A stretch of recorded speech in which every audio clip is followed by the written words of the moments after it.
नमस्कार दोस्तों, इस वीडियो में हम डिस्कस करेंगे रिएक्शन ऑफ टोलुइन यानी कि जो एल्किल एरीन है आपकी सीनियर सेकेंडरी लेवल पर। ये यूनिट नंबर 9 है। किसके लिए? स्कूल लेक्चरर एग्जाम के लिए। ठीक है। नहीं, बहुत सारे बच्चों की रेगुलर डिमांड आ रही थी कि सर कोई ऐसा वीडियो जिसको हम डेमो मान सकें। तो ये उन बच्चों के लिए डेमो है जो ये जानना चाह रहे थे कि मैं किस हिसाब से पढ़ाऊंगा और क्या क्या मटेरियल रहेगा, कितना लेवल रहेगा। ठीक है। नहीं भाई, हमारा नाम नहीं है लेकिन काम बहुत बड़ा है, बहुत ही एफिशिएंट तरीके से काम करते हैं और बच्चों के कमिटमेंट के ऊपर चलते हैं। बहुत सारे बच्चों का इस प्रकार से भी कॉल आ रहा था कि सर आपने कॉलेज लेक्चरशिप में सारे के सारे वीडियो यूट्यूब पर थ्रो कर दिए थे, शो करवा दिए थे, तो स्कूल लेक्चरर के क्यों नहीं करवा रहे। तो उन जो कॉलेज लेक्चरशिप के बच्चे थे जो मेरे से बहुत पहले से जुड़े हुए थे, लगभग ये एग्जाम जब पिछले वाले उस पर हो रही थी तब मैंने एक चीज़ कही थी कि चाहे कुछ भी हो जाए अरुण सर सारे वीडियो आपके लिए फ्री ऑफ कॉस्ट लेके आएंगे, बस देखना आपको उसी टाइम पे पड़ेगा जिस टाइम पे मैं दिखाना चाहता हूँ। ठीक है। तो इस कारण सारे के सारे वीडियो जो है मैंने यूट्यूब पर प्रोवाइड करवा दिए थे। ऑलमोस्ट 90% मैटर मैंने कॉलेज लेक्चरशिप में प्रोवाइड करवा दिया था। अब स्कूल लेक्चरशिप में नहीं हो पाएगा ये, क्योंकि हमारा भी घर है, बैकग्राउंड है थोड़ा सा कि भाई अर्निंग होनी जरूरी है, इसलिए इस बेस को पूरी तरह प्राइवेट रखा जाएगा। कुछ कुछ वीडियो जो हैं इसके आप तक पहुंचाए जाएंगे। जैसे प्रीवियस ईयर के सॉल्यूशंस मैं प्रोवाइड करवा दूंगा पूरे के पूरे डिटेल से। आपको ये भी बता दूंगा जो कहीं से भी कोचिंग नहीं कर रहा उसके लिए भी मैं बता दूंगा कि वो किस हिसाब से तैयारी करे कि बिना कोचिंग जाए उसका सिलेक्शन हो सकता है। ऐसे बहुत सारे बच्चे हैं, आपको एग्जाम्पल्स एविडेंस के रूप में मैं बता सकता हूं कि उन बच्चों का सिलेक्शन हुआ है बिना किसी कोचिंग गए हुए। ठीक है। नहीं है, बड़ी बड़ी कोचिंग है, बड़े बड़े नाम है, वहां जाओगे, वहां जाने के बाद आपको पता लगेगा कि सिलेबस के हिसाब से कुछ भी नहीं हो रहा है। लाइन टू लाइन सिलेबस वहां नहीं चलता है। वहां पे ये इधर हो जाएगा, ये इधर हो जाएगा, ये वहां से कर लेना, ये नोट्स ले लो, ये सिस्टम चलेगा। और जो बता रहे हैं कि भाई ये पढ़ाएंगे, वो केवल शुरुआत के 10 से 15 दिन या 20 दिन उनके चेहरे दिखाई देंगे, उसके बाद वो कहाँ गायब हो जाएंगे, आपको ढूंढे से भी नहीं मिलेंगे। समझ में आई बात? तो ऐसी चीजों पर आप न जाकर ऐसे शख्स से आप बिल्कुल पूरी तरह फर्स्ट ग्रेड का सिलेबस प्रिपेयर कीजिए जो आपके लिए तैयार रहेगा। एनी टाइम क्लास के ड्यूरेशन में आप क्वेश्चंस पूछ सकते हो, आफ्टर क्लास पूछ सकते हो, बिफोर क्लास पूछ सकते हो, ड्यूरिंग द क्लास में ऐप में एक्सप्लेन कर दूंगा, और बिफोर और आफ्टर में आपको जूम पर या गूगल मीट पर डायरेक्ट लेकर लाइव आपको समझा दूंगा। ऐसे तो है नहीं भाई सारे बच्चों को डाउट आएगा, मेरे को पता है। डाउट कब आता है? जब यहाँ पे लूज पढ़ाया जाता है। आपको लूज तो पढ़ाया जाएगा नहीं, यहाँ पे बहुत स्ट्रॉन्ग पॉइंट आपको समझाए जाएंगे, सारे क्वेश्चंस आपको करवाए जाएंगे ताकि आपके डाउट कम से कम रहे। ठीक है, कोई दिक्कत वाली बात नहीं है, बिल्कुल इजी तरीके से पढ़ेंगे, बहुत ही आसान तरीके से पढ़ेंगे और आपको भी पता लगेगा कि यहाँ से किस टाइप के क्वेश्चंस आते हैं और उसी टाइप के क्वेश्चंस जो हैं अपन टेस्ट पेपर में देंगे। लाइव टेस्ट होगा आपका, लाइव टेस्ट पेपर में डिस्कस करेंगे और बहुत सारी जो बातें हैं वो उसी ड्यूरेशन में होती हुई चलेंगी। ठीक है, तो बिल्कुल घबराइए मत। अपना हिंदी मीडियम का बैच 20 तारीख से स्टार्ट हो रहा है, बिल्कुल बी फ्रैंक उसको ज्वाइन कीजिए। आपको 100% सिलेबस कंप्लीट मिलेगा और ये जो सिलेबस का ड्यूरेशन होगा आपको बता दिया 4 से 5 महीने इसमें लगेंगे ही लगेंगे और आपकी जो एग्जाम होगी वो मई जून जुलाई में होगी। तो अभी बहुत टाइम है अपने पास, अपन कर सकते हैं। मैं इतना कह रहा हूं कि मैं रिवाइज तक करवा दूंगा आपको। ठीक है। नहीं है, अब कहते हैं बच्चे कि सर ऑनलाइन में समझ में नहीं आता। आपने मेंटेलिटी बना रखी है एक्चुअल में। ये ऑनलाइन में आपने पहले कभी नहीं पढ़ा, कोई डाउट आ जाता तो अपन तुरंत यूट्यूब नहीं खोलते, क्या खोलते हैं और वहां से समझ में आ जाता है। तो फिर क्या दिक्कत होगी? मैंने कहा था मोबाइल से नहीं देखना चाहते तो आप डेस्कटॉप से देखो। यहां आके आप 1.5 लाख रुपए खर्च कर दोगे घर वालों के और वही पैसे आप घर बैठ के बचा सकते हो आराम से। घर से आप ऑनलाइन क्लासेस ले सकते हो। ऑफलाइन में अगर एक बार आप कोरोना या और किसी बीमारी के चपेट में आ गए, घर से बाहर आओगे, तो आप ये सोचोगे आपके 1.5 लाख रुपए तो वैसे ही लग जाने, फिर आप किसको जवाब दोगे? आपकी प्रिपरेशन छूटेगी, वो अलग। घर पे कम से कम सेफ तो रहोगे आप, आपके सिलेक्शन के चांसेस तो बनेंगे। कॉलेज लेक्चरशिप में सारा ऑनलाइन ही चला था, बच्चे बिल्कुल पूरी तरह सेटिस्फाइड है, बिल्कुल मजा आया उनको पढ़ने में। ठीक है नहीं। हालांकि कुल लेक्चरशिप की मैं कुछ ही क्लास लाइव ले पाया, सारी नहीं ले पाया, लेकिन स्कूल लेक्चर में तो सारी क्लास में लाइव लेऊंगा और ले रहा हूँ। ऑलमोस्ट 9 लेक्चर हो चुके हैं। 7 तारीख से बैच चल रहा है तो 9 लेक्चर हो चुके हैं और ये 20 तारीख से नया बैच चलेगा। हिंदी मीडियम का जो नाइट बैच रहेगा, आप लोगों की डिमांड पे ये बैच चलाया जा रहा है, तो उस बैच का बिल्कुल आनंद लीजिए, मजा लीजिए, आपको मजा आएगा। तो स्टार्ट करते हैं अपने टॉपिक का, रिएक्शन ऑफ टोलुइन। तो इसमें क्या है कि प्रिपरेशन वाला मेथड, प्रिपरेशन वाला करवा दिया था। इससे पहले जो पोर्शन था आपका, कौन सा, एरोमेटिसिटी वाला, एरोमेटिसिटी हो गई थी, उसमें बेंजीन हो गई थी और बेंजीन की रिएक्शंस देख ली थी, जितनी भी सारी पॉसिबल रिएक्शंस हैं वो सारी देख ली थी। आज अपन को क्या देखना है, पहले 21 क्वेश्चन अपन डिस्कस करेंगे जो पढ़ा दिए हैं, उसके बाद अपन किसके ऊपर चलेंगे, रिएक्शन ऑफ टोलुइन के ऊपर। 1 बाय 1 आ रहे हैं, आप स्क्रीन को पॉज कीजिए, आंसर दीजिए, फिर ये चेक कीजिए कि मेरा आंसर सही है कि नहीं है। ठीक है, तो पहला क्वेश्चन आ गया है आपका कि which of the following is not aromatic. ये जो क्वेश्चन उठाए ये केवल और केवल आरपीएससी स्कूल लेक्चर के हैं, 2011, 13, 15, 18, ये 4 एग्जाम है। उन 4 एग्जाम से आपके क्वेश्चन आए 21, यानी कि एक एग्जाम में इस यूनिट से 4 क्वेश्चन आए हुए हैं। समझ में ही? तो इस प्रकार का एनालिसिस भी दूंगा आपको, स्टैंडर्ड व्यू भी दूंगा, ताकि आपको समझ में आएगा कि किस क्वेश्चन का क्या लेवल होता है। तो बहुत इजी सा क्वेश्चन है, कौन सा एरोमेटिक कंपाउंड नहीं है, तो आपका थर्ड आंसर है कि ये एरोमेटिक कंपाउंड नहीं है। क्यों नहीं है? क्यों नहीं है ये एरोमेटिक कंपाउंड?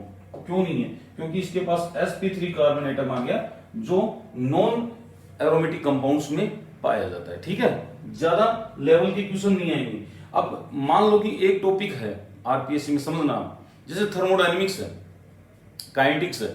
मान लो काइनेटिक्स है, तो मेरे को पता है कि आरपीएससी की काइनेटिक्स 3 घंटे की है। अब उसको 30 घंटे में मैं करवाऊंगा, तो ये आपके साथ भी नाइंसाफी होगी और बिल्कुल आप समझ गए किसके साथ होगी। तो 30 घंटे की काइनेटिक्स नहीं करनी है अपन को, केवल 3 घंटे की काइनेटिक्स करनी है। उस 3 घंटे की काइनेटिक्स में जो 2-3 क्वेश्चन आएंगे वो सोल्व हो जाएंगे आराम से। तो 30 घंटे की पढ़ने की जरूरत नहीं है। समझ में आई बात? आपके जैसे थर्मोडायनेमिक्स है, थर्मोडायनेमिक्स 20-20, 25-25 घंटे में करवाते हैं। मैं 7 से 8 घंटे में काइनेटिक्स थर्मोडायनेमिक्स करवा दूंगा और सारे के सारे क्वेश्चन मिलेंगे। न्यूमेरिकल में स्ट्रॉन्ग करूंगा मैं। क्यों? क्योंकि हम बेसिक्स से चलते हैं, बिल्कुल ग्राउंड से चलते हैं, ग्राउंड जीरो लेवल से चलते हैं, ताकि बच्चे को कोई दिक्कत नहीं आए। इसी प्रकार से ये जो पोर्शन करवाया है, ये भी ग्राउंड बिल्कुल जीरो से करवाया है, ताकि बच्चे को कोई दिक्कत नहीं आए। ठीक है, नहीं है? क्लास के बीच में बैठोगे तो दिक्कत आएगी, क्लास को शुरू से देखकर फिर उस क्लास तक पहुंचोगे तो दिक्कत नहीं आएगी। ठीक है, तो मैं आपको बता दूं कि इंग्लिश मीडियम का बैच मैंने क्लोज कर दिया है। अगर मेरे पास 30+ स्टूडेंट इंग्लिश मीडियम के होंगे तो नया बैच अनाउंस करूंगा, नहीं तो मैं बैच नहीं चलाऊंगा। एक बैच है अपना 5 से 7.5, वो क्लोज हो चुका है, उसमें कोई भी एडमिशन नहीं लूंगा। अब जो एडमिशन होंगे वो केवल हिंदी मीडियम में होंगे। ठीक है, नहीं है? हाँ, तो in the process of generation of nitronium ion, nitric acid serve as, nitric acid किसकी तरह काम करता है? तो ये आपको बताया था कि जो H2SO4 होता है और HNO3 होता है, इसकी रिएक्शन से क्या बनता है आपका? नाइट्रोनियम आयन बनता है। अब ये दोनों एसिड है, हालांकि अपन एसिड नहीं बोल सकते यहाँ पे, ये दोनों वैसे एसिड है, लेकिन इस रिएक्शन में HNO3 किसकी तरह सर्व करेगा? जब 2 डोन आ जाते हैं एक इलाके में, ठीक है, नहीं है, तो किसी ना किसी को नैना पड़ेगा। तो जिसकी कमजोर कड़ी होती है वो थोड़ा सा नीचे रहता है, और वो अब होता क्या है कि एक ऑर्डर देगा, उसको पता है कि मैं ऑर्डर नहीं दे सकता क्योंकि टक्कर का आदमी है, दोनों स्ट्रॉन्ग एसिड है। एक ऑर्डर देगा, उसको पता है मैं ऑर्डर नहीं दूंगा। अगर दे देगा तो उसको भी पता है, इसको भी पता है कि ऑर्डर दिया है, माने तो माने, नहीं तो नहीं माने। और ये है, ये ऑर्डर लेने वाला है कि इसने ऑर्डर दे दिया तो ठीक है यार, कर लेते हैं काम। क्यों? क्योंकि इसको अपने सुपीरियर बना दिया है। तो H2SO4 क्या है, क्या होता है? थोड़ा स्ट्रॉन्ग एसिड होता है, और जैसे ही स्ट्रॉन्ग एसिड है तो इसका मतलब इसका प्रोटॉन देने का मन है। प्रोटॉन तो देता ही है, वैसे प्रोटॉन देने का मन है, लेकिन ये थोड़ा यूं की लेगा नहीं लेगा, ठीक है, नहीं है? तो ये यहाँ पे वीक एसिड की तरह होता है। किसकी तरह होता है? वीक एसिड की तरह। और ये, इसको पता है ये प्रोटॉन दे दिया, लेगा तो लेगा, नहीं तो नहीं लेगा। तो ये किसकी तरह होगा? वीक बेस की तरह। किसकी तरह होगा? वीक बेस की तरह। प्रोटॉन लेगा ये, तो प्रोटॉन एक्सेप्टर होता है। यहाँ पे आंसर क्या जाएगा आपका? बेस जाएगा। अगर weak, strong base, weak base ऐसा कुछ है तो भी अपन क्वेश्चन करने की स्थिति में रहेंगे। ठीक है, नहीं है? नेक्स्ट क्वेश्चन देखिए आप, in the electrophilic substitution reaction of benzene the arenium ion has. अब ये चीज आपको वहां नहीं बताते, लेकिन मैं हमेशा पढ़ाता हूं, तब ये चीज बताता हूं कि जब भी एरिनियम आयन बनेगा तो ये एरिनियम आयन बनता है आपका जब आपका इलेक्ट्रोफाइल अटैक करता है किसके ऊपर, एरोमेटिक न्यूक्लियस के ऊपर, ये वाला, ठीक है नहीं है। तो ये जो 5 कार्बन होते हैं ये वाले देखो यहाँ आपको, ये तो सारे sp2 हाइब्रिड होते हैं, लेकिन ये जो एक कार्बन होता है वो कौन सा होता है, sp3 हाइब्रिड, जहां पे आपका इलेक्ट्रोफाइल अटैच होता है। तो इसका आंसर जो आएगा वो थर्ड आएगा, 1sp3 हाइब्रिडाइज्ड कार्बन एटम, ठीक है। एरिनियम आयन जो है, बेंजीनियम आयन भी बोलते हैं इसको, वीलैंड इंटरमीडिएट भी बोलते हैं, सिग्मा कॉम्प्लेक्स भी बोलते हैं। पाई कॉम्प्लेक्स किसके केस में बनता है बताओ, हेलोजन के केस में, बताया है मैंने पूरा डिटेल से, ठीक है नहीं है। तो ये थोड़ा सा आपको ध्यान में रखना है, क्या सारे sp2 हाइब्रिडाइज्ड कार्बन होंगे, नहीं। क्या सारे sp3 होंगे, नहीं। क्या एक sp3 होगा, हाँ। क्या एक sp2 होगा, नहीं। तो इसका आंसर कौन सा जाएगा, थर्ड। इस टाइप के क्वेश्चन आते हैं, बहुत बेसिक क्वेश्चन है ये। बेसिक क्वेश्चन तभी आएंगे जब आप बेसिक लेवल से पढ़ोगे, ठीक है नहीं है। Under UV light the reaction of benzene and Cl2 produce gammexane. देखो इधर आराम समझना, ये रिएक्शन रिपीट होता है हर बार। Cl2 फोटोकेमिकल कंडीशन है, 500 डिग्री सेंटीग्रेड से ज्यादा टेम्परेचर अपन देते हैं या नहीं दे तो photochemical condition more than sufficient, ठीक है नहीं है। तो यहां पे क्या होता है, आपका हर जगह Cl लग जाएगा, आपका बॉन्ड टूटता है, कौन सा, पाई बॉन्ड। और जब पाई बॉन्ड टूटता है तो कौन सी रिएक्शन होती है भैया, एडिशन होती है। और अगर और भी जवाब देना हो तो आपको जवाब देना फ्री रेडिकल एडिशन रिएक्शन यहां पे होगी, तब जाके ये गैमेक्सेन बनेगा। इसके मैंने बताया थे 7 या 8 आइसोमर होते हैं। कितने होते हैं, कई बुकों में 7 दे रखा है, कई बुकों में 8 दे रखा है, ठीक है नहीं है। तो मैं तो ये कहूंगा या तो ऑप्शन में 7 आएगा या 8 आ जाएगा। अगर दोनों आ जाए तो 8 को टिक करके आने होते हैं कि 8 आइसोमर होते हैं, ठीक है नहीं है। उसमें से गामा जो आइसोमर होता है वो क्या होता है आपका, हाँ बिल्कुल, बहुत ही अच्छा क्या होता है, ये इंसेक्टिसाइड होता है। और जो डीडीटी अपन यूज में ले रहे थे उसकी जगह किसको यूज में लेने लगे आजकल, बीएचसी को, जिसको अपन गैमेक्सेन बोल रहे हैं, बेंजीन हेक्साक्लोराइड को अपन यूज में लेने लगे।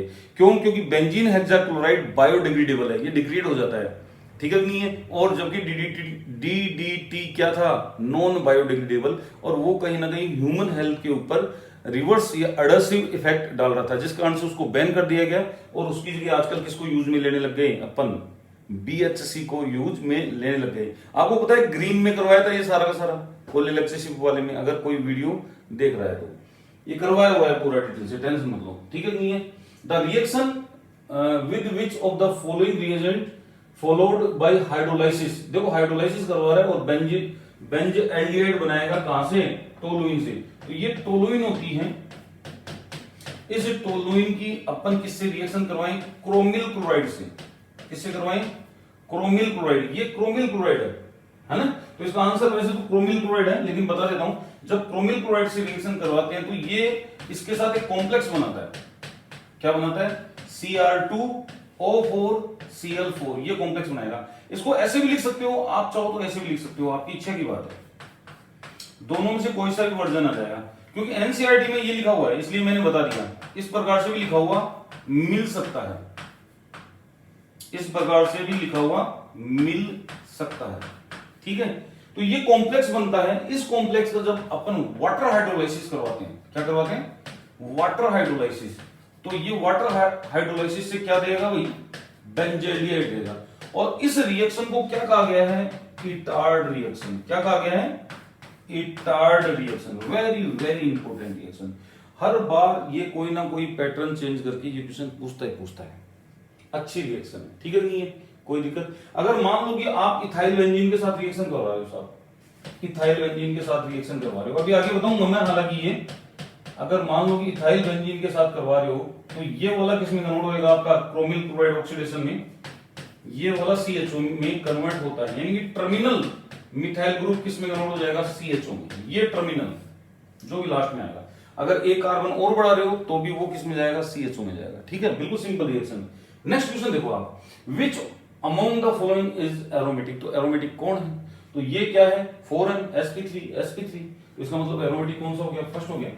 कोई दिक्कत ही नहीं है, कर सकते हो आराम से। हर क्वेश्चन को रोको, देखो और फिर आंसर करो। ये क्वेश्चन फिर रिपीट हो गया, यानी कि 2015 में आया था ये क्वेश्चन, और ये का ये क्वेश्चन 2018 में आया था, बिल्कुल एज इट इज रिपीट हुआ है, चेक करो। इसका आंसर क्या जाएगा? बेस। ठीक है, नेक्स्ट क्वेश्चन देखोगे, the chlorination of toluene in presence of sunlight take place by, वही क्वेश्चन आ गया, बताओ किससे होगा? ये बोल रहा है chlorination of toluene in presence of sunlight. देखो ये टोलुइन है और टोलुइन की हम क्या करवाएंगे? क्लोरिनेशन करवाएंगे फोटोकेमिकल कंडीशंस में। तो यहां पे आपको 3 वैरायटी के प्रोडक्ट मिल सकते हैं, क्योंकि पॉलीहेलोजिनेशन होता है। क्या होता है? ये भी मिल सकता है, बेंजिल भी मिल सकता है। नाम ध्यान रखना, मैं किसके ऊपर फोकस करवाता हूं? कॉमन नेम के ऊपर। मेरी चाहे से ये रिएक्शन लिखने आए नहीं आए, लेकिन कॉमन नेम इनके जरूर आने चाहिए आपको, क्योंकि आरपीएससी में जो है ट्रेड कॉमन नेम का है। कॉमन नेम से काफी क्वेश्चन पूछता है वो, ऐसे नहीं कॉमन नेम पूछेगा, कॉमन नेम से रिलेटेड, यानी कि कॉमन नेम ही डालेगा, प्रोडक्ट का नाम भी कॉमन, रिएक्टेंट भी कॉमन नेम, इस टाइप से। तो कॉमन नेम आपका होना चाहिए। बेंजिल है, ये बेंजल है, बेंजल क्लोराइड, और ये बेंजोडाई ट्राइक्लोराइड है। तो ये 3 प्रकार के यहाँ पे प्रोडक्ट बनते हैं, और एकमात्र मैकेनिज्म है जो sp3 कार्बन हाइड्रोजन बॉन्ड पर होती है। एकमात्र मैकेनिज्म कौन सी? फ्री रेडिकल सब्स्टिट्यूशन रिएक्शन, जो sp3 कार्बन हाइड्रोजन एटम की क्या होती है? फेवरेबल रिएक्शन होती है। sp3 कार्बन हाइड्रोजन बॉन्ड की क्या होती है? ये कैरेक्टरिस्टिक रिएक्शन होती है, फ्री रेडिकल सब्स्टिट्यूशन रिएक्शन। ठीक है भाई, कर लोगे, इजी था।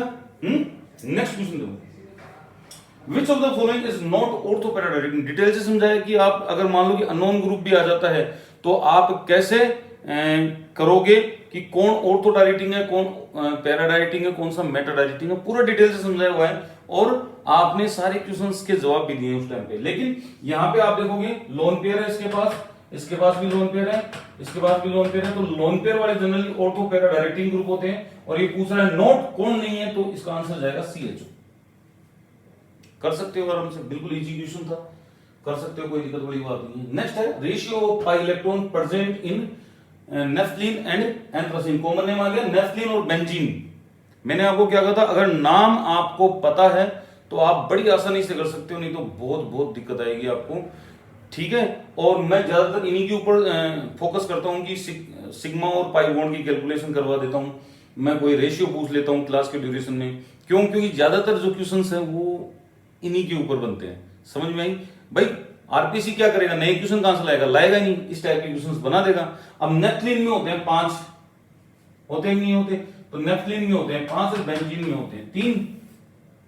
ठीक है नहीं है? अगर इलेक्ट्रॉन्स की बात कर रहा है, ये इलेक्ट्रॉन्स की बात कर रहा है, तो ये 10/6 हो जाएगा भाई। नेफ्थलीन में कितने होते हैं? 10 होते हैं। बेंजीन में कितने होते हैं? 6 होते हैं। तो ये कैंसिल होकर 5/3 आएगा। इसका आंसर कौन सा आ जाएगा आपका?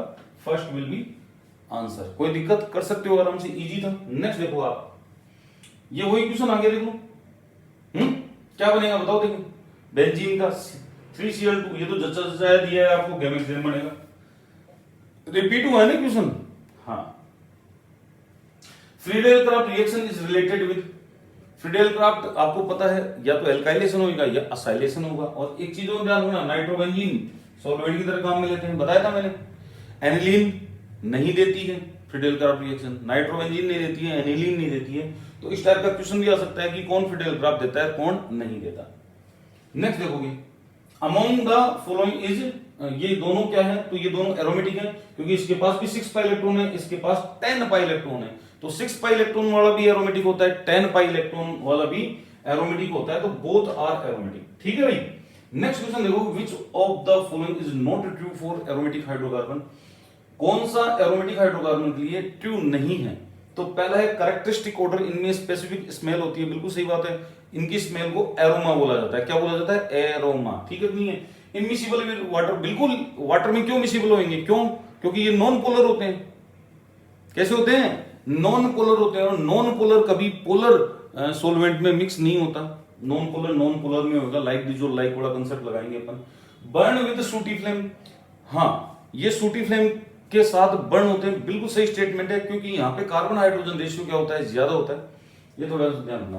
Does not undergo electrophilic substitution reaction.